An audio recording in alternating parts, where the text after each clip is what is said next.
Welcome to the Clause YouTube channel. Together, we strive for a safer, secure, and more stable world.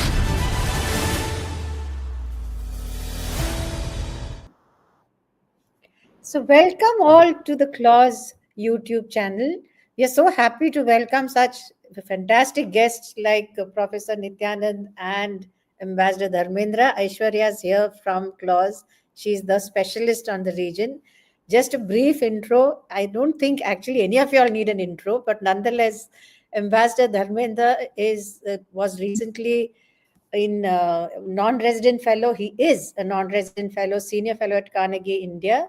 He joined the Indian Foreign Service in 1990 and served in various capacities. He's a specialist on Iran. Dr. Nityanandam, professor and head of the Geospatial Research Program at Takshashila, is a leading academician. Everybody, you guys should watch his Geospatial Bulletin. It is something really, really worth looking at. So we are hoping to be also joined by the Air Force Air Marshal, but let's wait and see. Aishwarya, what we'll do is we'll start with Aishwarya giving a kind of a brief overview of the conflict where we have been so far. And let's just go. Aishwarya, take it away. Thank you, ma'am. I won't take too much time, but I will just sort of give a brief overview of I'm so sorry. I think there's just been, yes.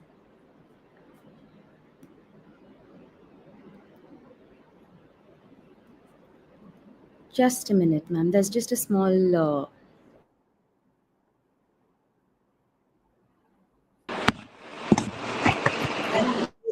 Oh, good. We are joined by Air Marshal, the Air Marshal as well. Let me welcome Air Marshal R.G.K. Kapoor, who's a formidable pilot in his own right. He was the Air Defense Attaché at the Embassy of India in the US. He has been Deputy Commander-in-Chief of Strategic Forces Command and was Air Officer Commanding-in-Chief of Central Air Command. So he comes with a huge amount of experience.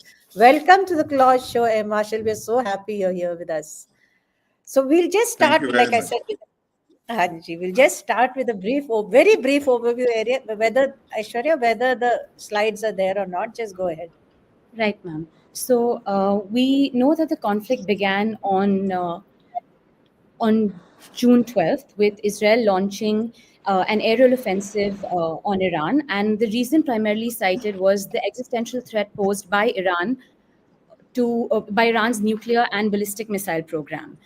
In retaliation, Iran launched initially a barrage of drone strikes against Israel, and thereafter it was followed by 2 waves of ballistic missile strikes. Right, so this is it. So Iran responded with 2 waves of ballistic missile strikes, and that sort of set off a volley of strikes between Iran and Israel and started what we are now calling the 12-day war. If we look at the damage that happened, we had Israel striking some key ballistic missile programs, nuclear projects, military bases, military infrastructure, military leadership, and nuclear scientists in Iran. In terms of key nuclear bases that were hit, we all know Fordo, Natanz, and Isfahan was hit. There were centrifuge manufacturing sites at Karaj, at Tehran Research Complex that were hit. Parchin was hit. Energy facilities were also targeted. We had the South Pars gas field that was hit, the Fajrjam gas plant that was hit. Thereafter, if you look at sort of here, so you can see here, the spots in red are all the ballistic missile programs that were hit by Israel. The yellow is the nuclear sites that were hit, and the green marks the energy facilities that were struck. If we look at the impact that Iran had on Israel, they hit several locations around Tel Aviv and Jerusalem initially, and thereafter we know that Haifaz Bazan petrochemical refinery was hit. We also know that about 300 meters away from the Israel's Pentagon, the MOD headquarters in Tel Aviv, a missile landed. There was also the Weizmann Institute for Science, which is a leading research center, allegedly, which used to work with the military, that was hit. We have electrical substation in Ashdod that was hit. We had warehouses near the military intelligence school that were hit. So this is just a brief overview of the strikes that Iran had on Israel. Thereafter, the peak of the conflict was essentially when the US struck the 3 nuclear facilities in Iran, particularly Fordo, which was the underground facility, and they claim that they have completely obliterated the nuclear infrastructure at these sites. And after this is essentially when the ceasefire talks started, and after a little bit of confusion, finally we have a ceasefire currently.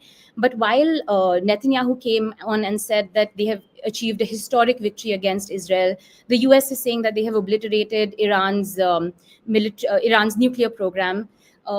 This is essentially the strike that happened. But right after, there was a Pentagon report that was leaked that said that yes, the strikes did have severe to moderate damage on Iran's nuclear facilities, in the sense that the strikes sealed off the entrance to 2 of the facilities, but underground building infrastructure was not really damaged, and a lot of the highly enriched uranium stockpiles had already been moved. Essentially, they said that while they're saying that the program has been decapitated, it has essentially been set off by about 6 to 7 months. So this is where we're at right now. And I would now hand it over back to you, Dr. Tara. Yeah, terrific. So what we're going to focus now on is, I would invite the Air Marshal, because the whole, the drama of this incident is the US airstrikes on Iran, and it came from such a long way away. So, am I clear? Yeah. So Your audio gets little. Yes. Yeah, I think it's great. So, Marshall, can you give us a kind of overview of how the US attacks took place? Yes. Good evening, and I'm a little, apologetic about the delay in getting connected to you all. So please pardon me for that. It was a little bit of a iffy internet here, and coming to the point, this kind of missions are very complex in nature.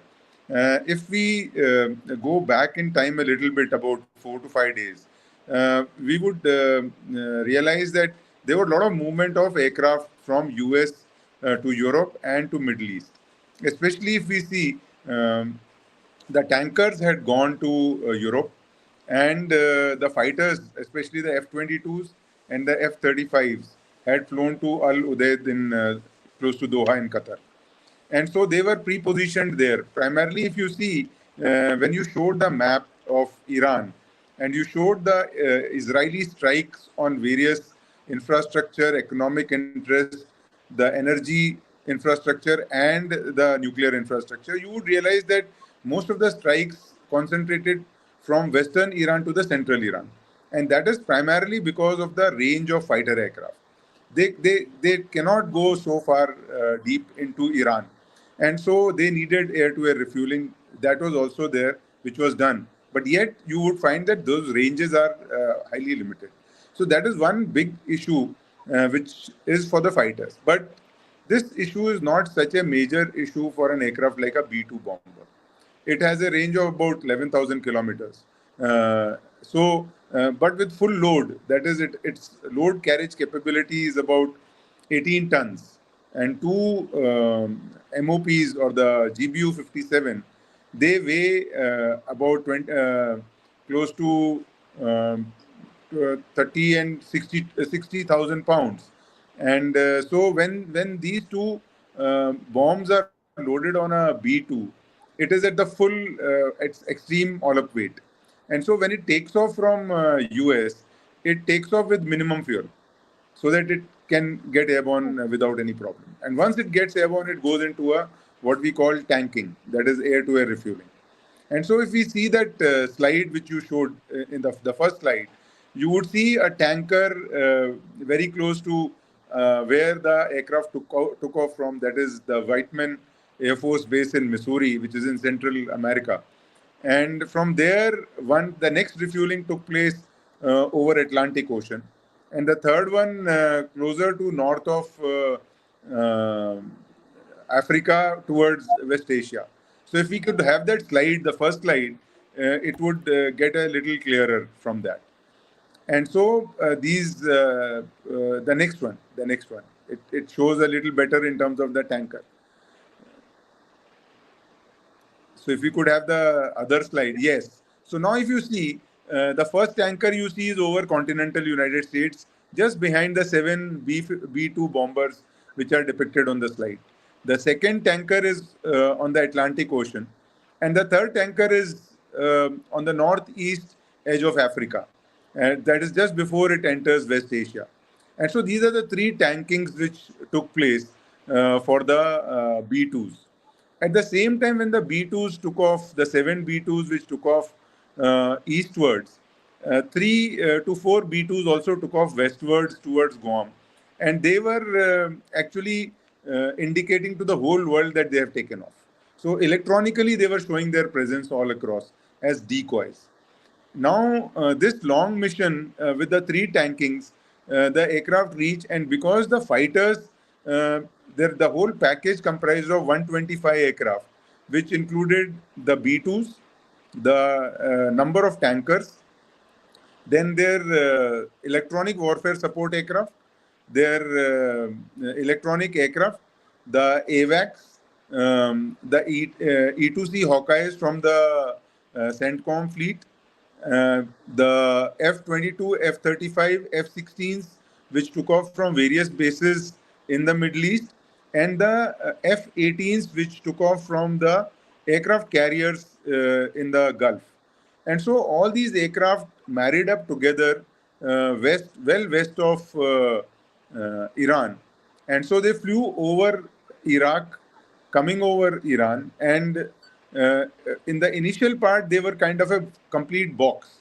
And there was a level separation. The B2s were flying at about 40 to 50,000 feet.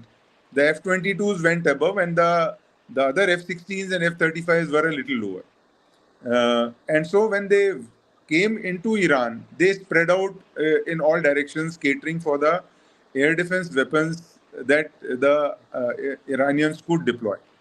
While most of the air defense was neutralized earlier by the Israelis, but I mean, a $2 billion aircraft cannot be lost to a surface-to-air missile. So that is why it was very important that entire air defense had to be suppressed.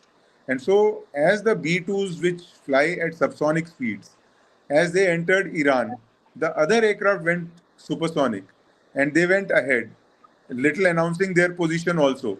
And at the same time, they started firing their, mostly the anti-radiation missiles.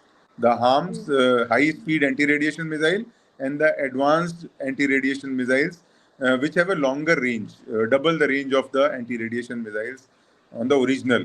Similarly, the F-18, which they call the Growlers, they are the specialized electronic warfare aircraft. They would jam the entire communication and the air defenses, which are anywhere on the route to the nuclear sites.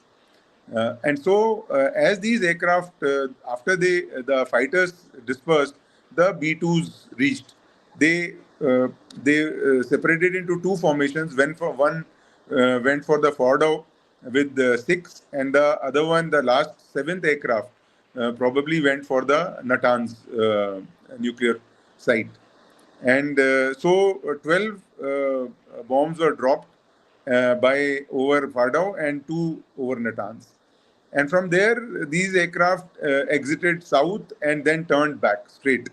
So it was a 18-hour going and close to 17-hour coming. Because while coming back, I think only 2 refuelings were required because the aircraft was light and it could take full fuel. And so it became a 37-hour almost mission, a little less than the longest mission which they have flown, close to 38 hours, which was over Afghanistan in 2001, 2002. And But so, this, yes. this is, I was just wondering, I mean, surely they would have, didn't the B2s kind of stop anywhere, refueling the pilots? No. How did the pilots stand, So so many hours? I will now come on to the how the mission is planned and how is it executed.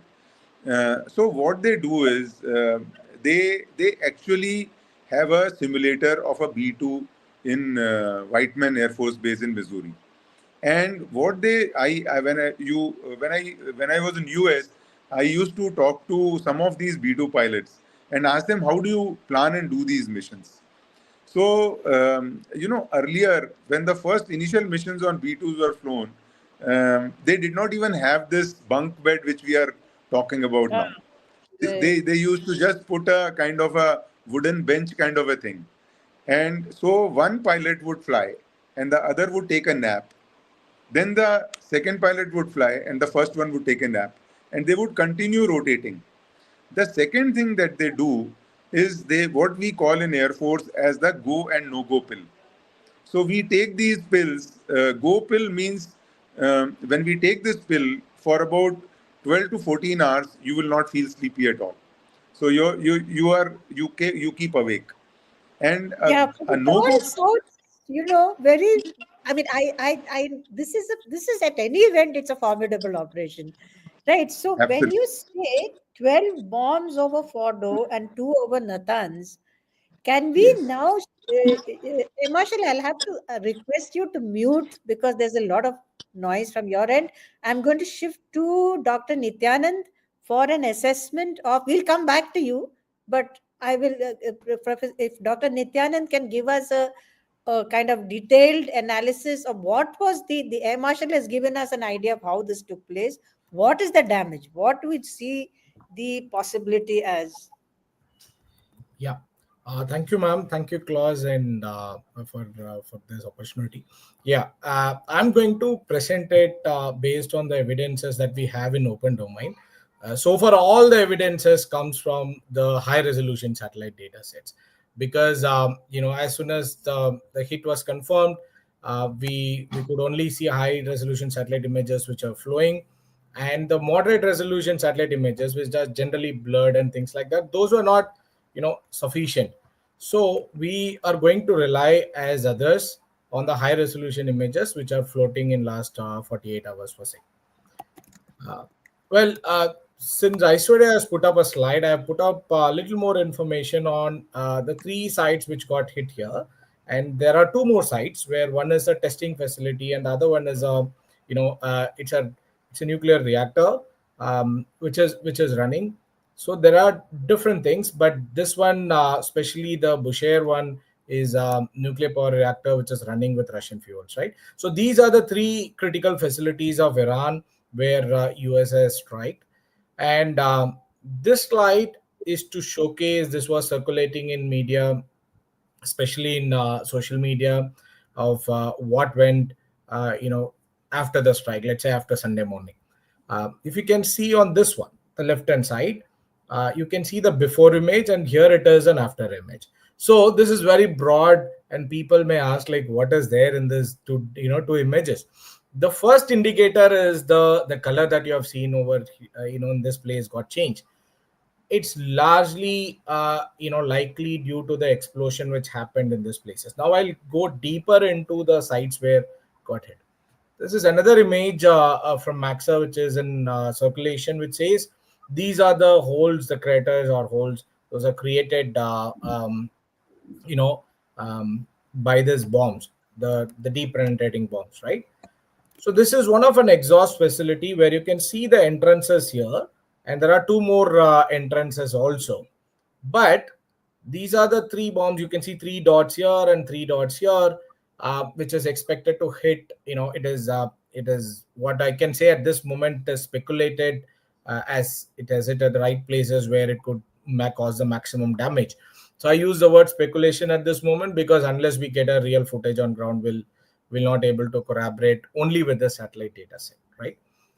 So this is an image I have pulled out from the stock, and then this is 2022 image, and then this is in 3 dimension. I felt this gives me more information than what is being circulated in 2 dimensions. Now, if you see, this was after a construction. You can see this is the entrance, right? This is an exhaust where these two and these two are the entrances. You can see these two and these two. These two are entrances. We can very clearly see this in 3 dimension. But when I translated what is here in this, these are the two possible strikes, right? You can see some other facilities, other entrances here and the other one here, but these are the core facilities expected. So I wanted to confirm, where this leads to, because if they penetrated here, will it hit the core facility or it is just an entrance? For that, I have found this information interesting from internet, and this gives a probable blueprint of what is there on the ground. Right, these two entrances we have seen, that's exactly like this. And then this facility for say is an area where long access of main centrifuge hall parallels ridgeline. So this is the possible area where they wanted to create a hit, and two hits were established. I have marked a circle, because the fact that whatever dots we are seeing on the images, unless we get the georeference image to get a precise coordinate, I don't want to mark any particular point here. So that's what I marked it with a circle to indicate a speculation around that area. So it is somewhere here and it is somewhere here, and this is expected and cause maximum damage to the subsurface facilities. Now, from now on, I'll move on to other images. This grossly says, oh, what are the other challenges? What are the other hits? You can see here. You can see here. I'll zoom in and explain it in the subsequent slides. But what it indicates, it's not just the holes. There are other hits on the roads and the entrance of the facilities and so on that we will see here.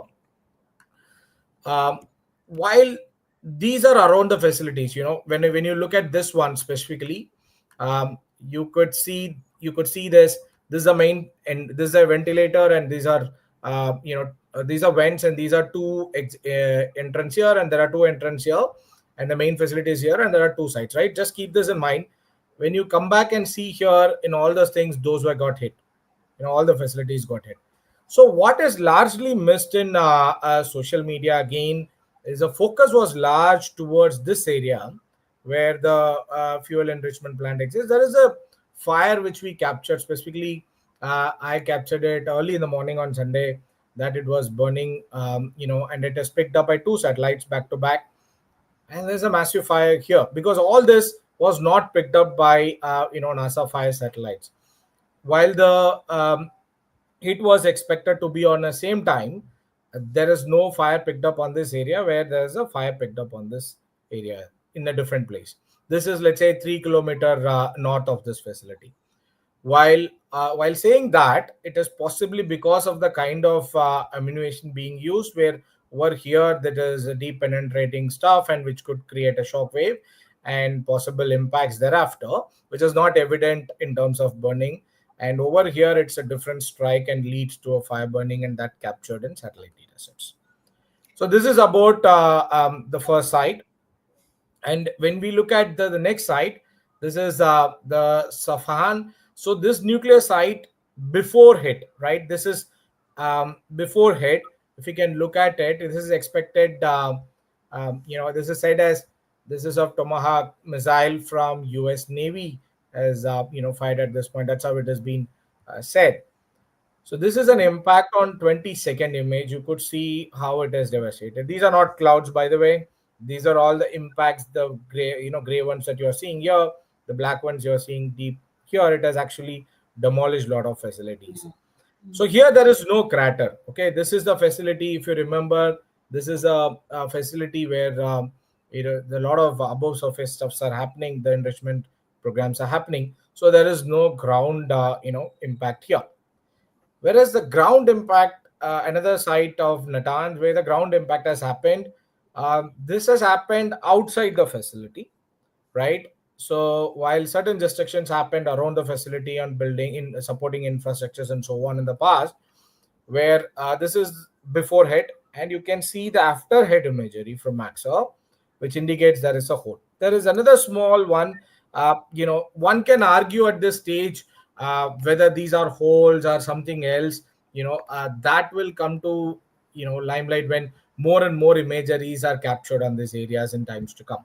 But right now, this is a primary source where people can able to identify the damage assessment. And interestingly, when we look at 24th image, that is yesterday's image, those holes are closed, right? So possibly people working on the ground have closed this patch. Let's say you can see this and this. There's nothing. There's some construction work is happening there. Uh, so again, these are something which is based on open source images that we have. And the one important thing I want to flag is well, these high resolution satellite images are really good, and it is essential to corroborate it with other forms of remote sensing, and we need to corroborate with human and ground based inferences in order to make a conclusive decision on what actually caused damage. Because this is over the information of cosmetics, we are corroborating the kind of the weapon used, and we are looking at the possible impact on the surface, and then we are expecting, speculating, or we are predicting the damages it has caused subsurface. Yeah, So I think that's a very good point to segue into that US Intel report, right? The Intel report is saying that Iran will be back into a nuclear capabilities within 2 months, whereas the US president says everything has been smashed into bits, smithereens, nothing's left. So your imagery seems to show that, especially that very interesting image you showed where the holes are closed, there is work going on, that perhaps the truth is more towards the US Intel report. The very fact that there is a divide between the US Intel community and the White House itself is something which I don't know how to work this out. So, can we then shift to ambassador? Ambassador, would you like to come in on this and other aspects, whichever you feel, in terms of what are Iran's options going on? In going further, what we've established is the Air Marshal talked about the airstrikes, the huge amount of tonnage. Nityanan brought out the imagery. There is work going on, but there is damage even by the Tomahawks. In terms of options, in terms of its friends around the countries and around the globe, what are Iran's options going forward? Thank you, Dr. Karta. Am I audible? Yes, you are. Thank you. Thank you very much, and thank you for having me on board. Always pleasure to be with Claus and with such a distinguished panel, and fascinating to hear the technical side of things. Just to start with your last point, one, the Intel assessments are very initial assessments. Given that some of the strikes were on facilities which are embedded deep underground, much more, I think we'll have to wait for much more firmer and more detailed analysis to come in, which may be difficult because this will need human, and it will need SIGINT, and other complex studies will have to be conducted. But whether it's been set back by a couple of months or whatever period we may think of, the fact of the matter is the Iran nuclear program has been set back. We can take that as given. Having said that, what were the triggers for a decision of this magnitude at this time when the US and Iran have been having talks? They held 5 rounds of talks, and just this 2 days before the 6th round of talks were due to be held in Muscat, the Israelis carried out Operation Rising Star, as we now call it, as we now know it. In the initial stages, there were reports that the US had green-lighted the Israeli strikes. And it's puzzling why, when talks were going on, this decision was taken. The reasons, we'll come to that in a little bit. But also we have to keep in mind that the Iranian nuclear program is under IAEA safeguards. The IAEA has been carrying out inspections. This 400 grams of 60% highly enriched uranium is under IAEA safeguards. So basically, there were aspects of the program, particularly what is called possible military dimensions in the past, on which the IAEA had given a detailed report about 2 weeks before this decision. And a couple of days before the Israeli strikes, the IAEA Board of Governors passed a censure motion on Iran. Now, what could be the reasons? One, general assessments, given the developments since last November, were that Iran has considerably weakened its axis of resistance. The Hezbollah, the other entities have been weakened, and particularly loss of Bashar Assad in Syria. So Iran was pushed back. It had been pushed back into its borders. There were calculations that this could be the right opportunity to strike at Iran. Now, having taken that decision in the initial days, in the first 48 hours, it was basically the targets were nuclear facilities, but which enlarged into non-nuclear facilities also. As Aishwarya had initially pointed out, there were multiple economic targets. There were a lot of the high strategic command leadership, particularly head of the IRGC, Hassan Salami, head of the Iranian regular army, the Artesh, Mohammad Bagheri, all of them were eliminated. And also number of nuclear scientists. Now, if this was the case, what was more puzzling and more dangerous, in my opinion, was the morphing from nuclear targets to economic targets to regime change. Now, regime destabilization or regime change, this rallied the Iranian people. There was a lot of anger amongst the country, across the country, at the manner in which these strikes were carried out. Now, regime change in a country of Iran's complexity, given its history, its political structure, is not easy. It's not like you're taking out a single dictator like Bashar Assad or Saddam Hussein in Iraq or Syria. You decapitate the head and the regime collapses. Iran is much more complex. It's a very large country, and it's a very complex society. So I think those were the troubling issues.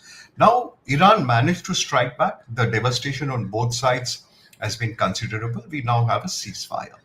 Going forward, what will be the choices? Now, one, we've already discussed at length the setback to the Iran nuclear program. We'll have to wait and see for more detailed assessments.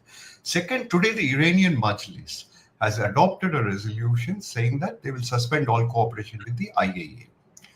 Now, if that were to happen, the Iranian nuclear program will go dark. We will not have any oversight of what the activities are. Second, will Iran decide to exit from the NPT, Nuclear Non-Proliferation Treaty? Now, that is another step contemplating. There's a lot of chatter and noise coming out of the Iranian elites. And last and final, will Iran, if it were to exercise option 2, which is to exit the NPT, will it then go nuclear? If that were the case, the objectives of Operation Rising Star and Operation Midnight Hammer would have been a failure. So we'll have to wait and see how things go forward. So as of now, it's pretty much either way. I mean, if indeed Israel's whole objective was to decimate the nuclear program, apparently it hasn't, from what Dr. Nityanand said, and as of what the US Intel said, which, like you said, is preliminary. Plus, also, I think I'd like to bring in the Air Marshal here. I think the penetration of those bombs are about 57 meters. This is, Fordo is good 80 meters down below. Would you like to just come in quickly on the comment on that? Yes, that is why they did not use 6 bombs, they used 12 bombs. What it does is that the first bomb would go about 60 meters or so, and the second bomb, when it comes through the same point, will go further another 60 meters. So that is what is going to take care of the 90 meters of the rock and about 8 to 10 meters of the concrete that is there. So when we see the entire structure, the halls are reinforced with concrete layers, and then above the concrete is the rock and the soil. And so the first bomb goes through about 60 meters, and the second bomb, when it goes through the same point, it will go another 40 to 50 meters. So that is what was the aim, to do the targets. And these guys had learned it during their Yemen war long time back, when they did not have these weapons. They used to drop a LGB or a JDAM, joint direct attack munition, and then follow it up with a second one with a very high accuracy. So that would go through the buried structures and the reinforced concrete safeties that are built into these structures. So coming back to the ambassador, if I'm going to have to request Marshall to please mute. Yeah. Ambassador Dharmendra, I mean, if Israel has not achieved its objectives, which so far it appears it hasn't, I mean, basically what it did is just flattened the area, and then the US went in and did its job. No air defenses, no firing back, nothing. Is this then now in that, are we then getting ready for phase 2? That is one question. Aishwarya, do you have a question? I think she also had a couple of questions. Yes, I'm just adding to that. We saw that Iran was sort of a little restrained in the way it responded to Israel. So, just if we could get a little bit of an understanding on how they framed their response and why it was framed like that. I think Dr. Karta, going forward, we'll have to see, based on the technical inputs given by both Dr. Nityanandam and Air Marshal Kapoor, we'll have to wait for the reports in terms of how the extent of damage to the nuclear program. That is still unclear. Mm-hmm. But given the Air Marshal's comments and observations, these are deeply embedded structures. To know the exact extent of the damage will take time. I think the DIA reports leaked in the media, US media, are preliminary. And one phrase the DIA report uses is, these assessments are of low confidence. They have used that phrase, so we'll have to wait and see. Now, will Israel have achieved its objectives? Again, open-ended question. Given the decisions of the Majlis today to withdraw, to suspend all cooperation with the IAEA, chatter about withdrawal from the NPT, these are monumental decisions. Will the establishment go ahead and do that? Will depend on when the US and Iran will resume their talks. If and when, we'll have to see. I think there is some back channel talks being facilitated by the Qataris to resume the dialogue. And once the dialogue resumes, we'll have a better idea of what the program is, what the next steps will be like.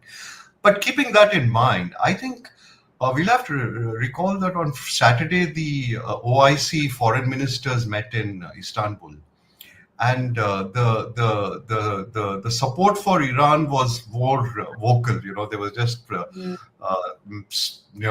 standard diplomatic language condemning Israel, expressing support for Iran. But beyond that, we don't see much support coming from the OIC, not much support coming from the GCC, and more important, neither Russia or China has come out strongly in favor of Iran. By and large, I think Iran has to keep in mind that the landscape around it has also changed. Countries have moved ahead. The GCC economic growth rates, the kind of progress they are making. I think the message to Iran also is, look, shelve this program. Let's get on to development. The Saudis have promised investments. The Americans have also, in their talks, they said if you move forward on this, there could be sanctions relief, economic relief, and that will be helpful even for us, India, given that Iran is a major energy source for us. We have investments in Chabahar. We are heavily invested in supply chains via Iran on the international north-south transport corridor. So we'll have to wait and see. But these are some of the preliminary thoughts I have in terms of the way forward. I mean, pulling out of the NPT, even a signal like that is enough to scare the daylights out of Israel.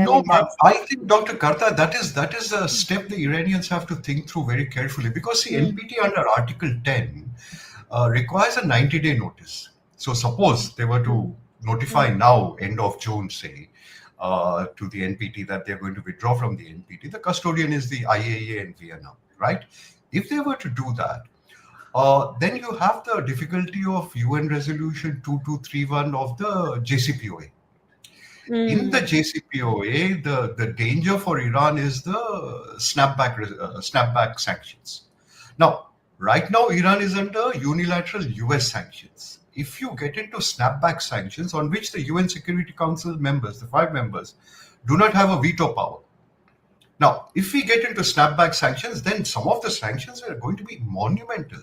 it's going to put enormous pressure on Iran. Would they want to go down that route? What will then be the cost-benefit analysis from a diplomatic point of view, from a political point of view? How stable will the regime be? What will be the position of Supreme Leader Khamenei? Will the other factions rally around the government and the establishment and say, okay, we support withdrawal from the NPT? I think the Iranians will make some careful calculations, and they'll not just do something. They'll also, given the nature, given the culture of Iranian politics, there'll be a lot of leveraging of this kind of, they'll kind of say, okay, we'll withdraw from the NPT, provided if you don't do this for us. So it'll always be leveraging and bargaining. I'm just taking on some of the questions from the chat boxes. I mean, overall, I think the sense is that, the US has always had this vague intelligence on WMD capabilities. They said Iraq had a WMD, didn't. Afghanistan, they said Osama bin Laden was there. He was actually in Pakistan. And in this case, Tulsi Gabbard says that, and you remember he said that Iran doesn't have a WMD and has no intention. The IAEA said so. It had no intention of going in as of now for a nuclear weapon. So I'm trying to figure out, why did Israel use this point in time to do this at all and then draw in the Americans? I mean, the Americans were there all the time. They were there with their air defenses, with their support. But what is Israel looking at? I think, Dr. Karta, I did mention that in my preliminary comments.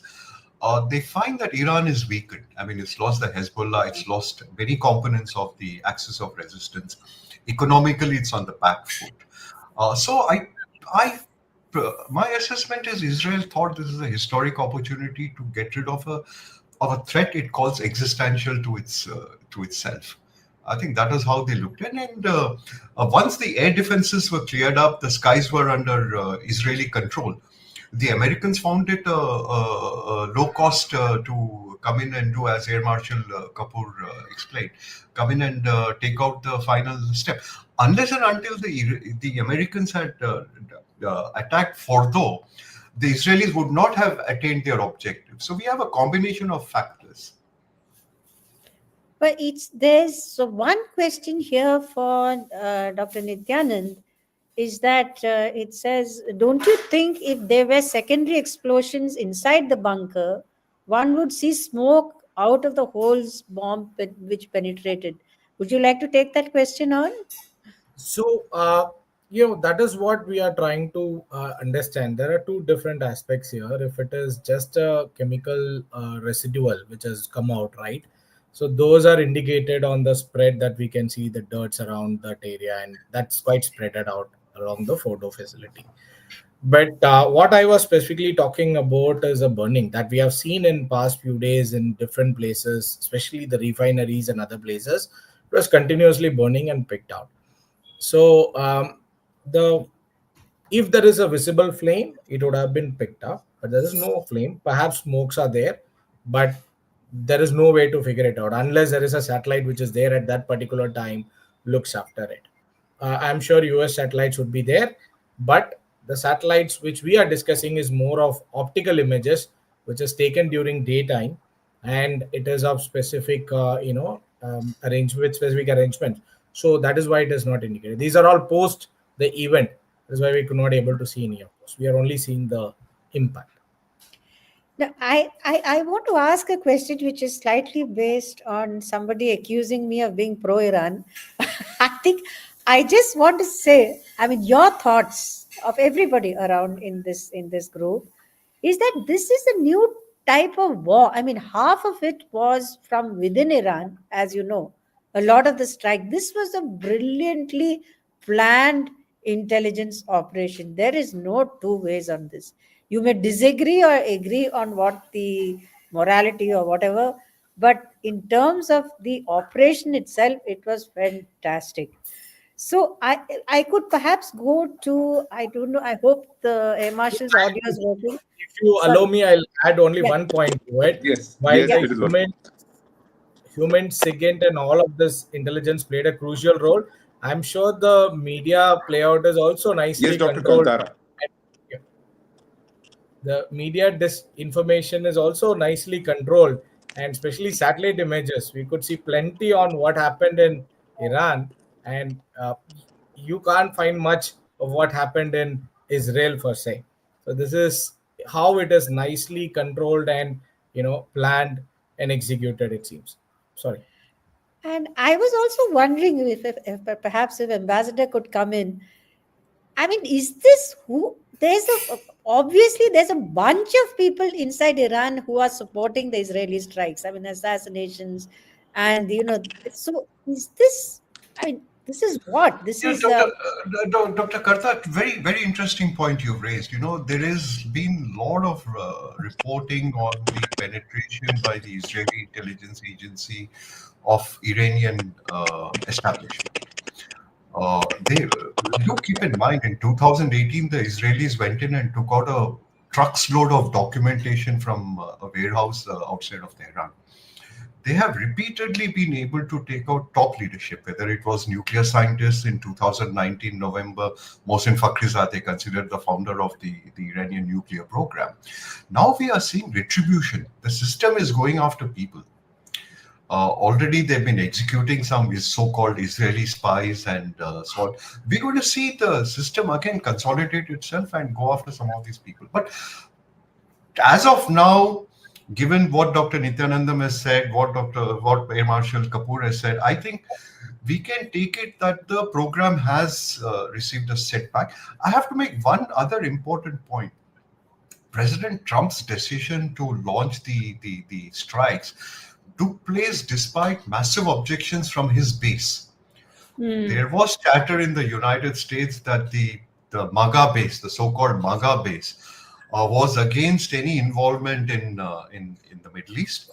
This so-called endless war against which there's a whole constituency. Despite that, President Trump took this decision. So these are all questions we'll not get a clear answer at this juncture. But on the penetration, they are going after so-called spies and things like that. It's a there is again in the question. Can I come in just make a point? Yes, of course. Please. Yes. So I just wanted to make 2 points. One is that I think Israel would have continued its operations against Iran so far as Fordo was not neutralized. And so the only way to bring an end to this kind of a conflict was to attack Fordo. And the only way to attack Fordo was by the Americans using the B-2 bomber. So there was no other choice. And so the Israelis cleared the decks for the Americans to come and do this one single mission of 125 aircraft. The second point I want to make is that all these weapons have gone in and they have created the damage. A lot of it would have collapsed inside, and so on the surface we would not see much of what we want to see as kind of the damage. And so to say, I have lot of time for the American intelligence. Their technical intelligence and space-based intelligence is outstanding, because if we go back 3 years back, they predicted the Russian attack on Ukraine. And so their eyes from the sky, from the space, they know exactly. And if 400 kilograms of enriched uranium has gone out, I think Americans know it. And so I mean, I would put my I would just put my neck into line to say that they exactly know what is the problem, where is the problem, but they are allowing it to go to the distance they want to. Thank you. I think the fact that, okay, Marshall, you'll have to mute again. The fact that, the US has actually played, I mean, whatever you may say about Trump, the US has played this very well in terms of letting China take oil again, in terms of the whole operation to keep this, to sort of, I would say almost it's a repetition of Operation Sindoor, where we went in, targeted, came out and ended it. So that's what they're trying to do. But the question is whether they will be able to end it at all. But I was just wondering if Ambassador would like to come in on this or anyone else. We've had consistent reports of ingress from the Pakistan border into Iran in terms of, intel work, in terms of underground work. One, I think, came out in the media where there was the Israelis went in as Americans and managed to penetrate. So, how is all this going to play out on Pakistan? This is slightly out of this thing, but if anybody would like to comment, I'd love to hear it. Well, let me take a shot, Dr. Karta. I think this is we are still in the realm of speculation. Whether there was penetration from Pakistan, given that Pakistan, Iran also have are neighbors and have a fairly good relation with Pakistan, want to go out of its way to support a country it does not recognize, which is Israel. So what will be the fallout? Because in the OIC, Pakistan takes a certain line on Kashmir. If they were to do this, what will be the nature of their relations with Iran? And do keep in mind, the Iran-Pakistan border is rife with smuggling. Yes. A lot of oil smuggling goes on, and there's a lot of revenue for Iran which comes in through Pakistan. And Pakistan also makes a lot of money in that Baluch disturbed areas. So I would still put it in the realm of, because as the technical discussions took place, as we learned, the sorties came from the west. They would have come over Syrian Iraq airspace. So penetration from Pakistan would be minimal. Would the US need that kind of backup, or Israel need that? Forget Israel. Would the US need that Pakistani input? I would say it's still in the realm of speculation. No, I was actually just quoting from a media report which said, this Israeli is going in. This was a very interesting report. But if they want human on exactly what the damage is, I'm pretty sure they will have to rely on these people because their intel penetration is pretty good. So, But I have to, Dr. Karta, we are forgetting one border area of Iran which is pretty weak, which is Azerbaijan and Armenia. There's a lot of Israeli presence in Azerbaijan. And the Iranians have for long been upset with Azerbaijan for permitting Israeli presence in Azerbaijan. We'll have to keep that in mind also. Much more than Pakistan. I would look at the Caucasus as facilitating greater penetration, because those documents which were taken away from Tehran went to Israel via Azerbaijan. They were airlifted from Azerbaijan. So they were first driven into Azerbaijan across the border and then airlifted out. So that Caucasus area has been a weak point for Iran, as also the Iraqi border. Yes, actually, yeah, that is very true. Okay, I'm going to take a last quick round, sort of a quick fire round of everyone as to what do you think is going to happen next? Are we talking of regime change? Will the US again airdrop, a leadership from outside?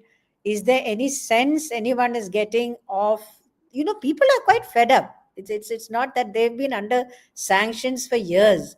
So, quick round, if starting with you, Ambassador, just a minute as to what you think the future holds. I think the regime is stable. I do not feel I am skeptical about any success of regime change as it happened in Iraq or the Shah Pahlavi, the Pahlavi dynasty, Mohammad Reza coming into Iran and taking over.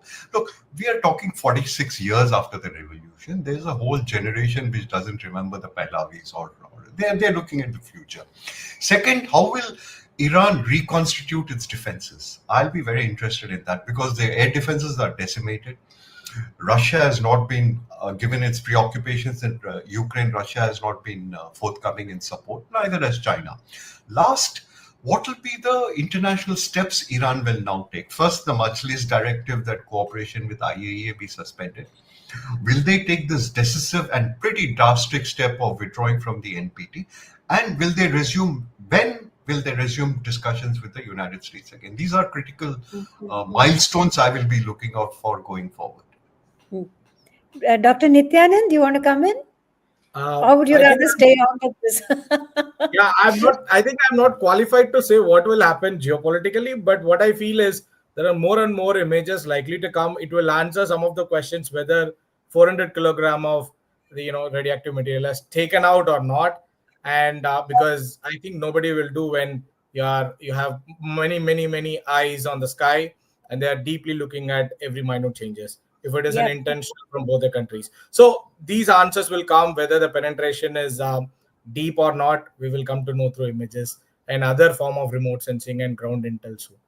I just want to go back to Aishwarya's point that you have very little information about what happened in Israel. So it's all, I admire the, what shall I say, the narrative, the dominance of narrative by the Israelis. Amazing.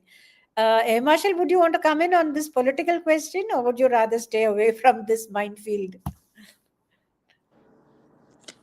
Is that for me? Yes, it is. Yeah. So I feel that the amount of effort that the world has taken on open source satellite imagery of Iran, it's a natural process because Israel was attacking Iran, and the world wanted to know what is the outcome of the strikes against the nuclear facilities. As far as the destruction in Israel goes, I think these will also come as the time progresses. The satellite imagery will come to fore. But one thing I want to say here is that the majority of attacks which Iran undertook against Israel was by surface to surface missiles. And so these surface to surface missiles do not have the kind of accuracy that a precision long range weapon has, which is delivered from an aeroplane or an aircraft. And so these the circular error probable or the accuracies, when we talk about a B2B dropping a 30,000 pound GBU 57 has an accuracy of about 2 meters, whereas a missile which is going 1,200 kilometers has an accuracy of 120 meters. And so it could go anywhere. And so the point is that it will never come to know, we will never come to know what was the objective of Iran when it fired those missiles, what was its target, and whether it achieved its target. I think Damage that's has been very, done. Damage very has been that's done, very and I think, important. Uh, yeah, and so abs- it is that the whole geography of this conflict is very, very important in my opinion. Here, there are two nations who are fighting across many other nations, and so these are not two nations which share borders. And so it's a very different dynamics in terms of war fighting when we talk about Israel and Iran. And that I think we must keep in mind when we try and analyze the effects that both these countries set out, or the objectives that they wanted to achieve. Thank you. I think the overall consensus is let's wait and see. That regime change is probably not going to happen. Israel may or may not be satisfied with what it has done so far. And Iran's nuclear capability is still an open question. So, in all, the crisis is not far from over. It could start again in a second phase. In that case, I think we didn't discuss the Indian aspects and how it's going to affect us. At the moment, I think Brent prices are okay. They're very low. In fact, they've dropped recently. But if this goes on, the countries all over the world are going to suffer. I think an important point here is that the GCC countries came in to sort of smoothen the whole thing and say we don't want this fight anymore. Number two, I think Donald Trump himself doesn't have a lot of support back at home, like you said. So let's all hope for peace. And also, I think, though, as the Air Marshal said, we need to draw the right lessons from this war. It's a different kind, it's a completely different way of fighting which Israel has done, which could be used by anybody else. I mean, it's a template which anyone can use. So I think those lessons we need to draw out. And with that, I'd like to thank all our guests. We had a absolutely fascinating discussion. Thank you all so much, and you have a wonderful evening. Thank you. Thank you very much. Thank you. Thank you. Thank you.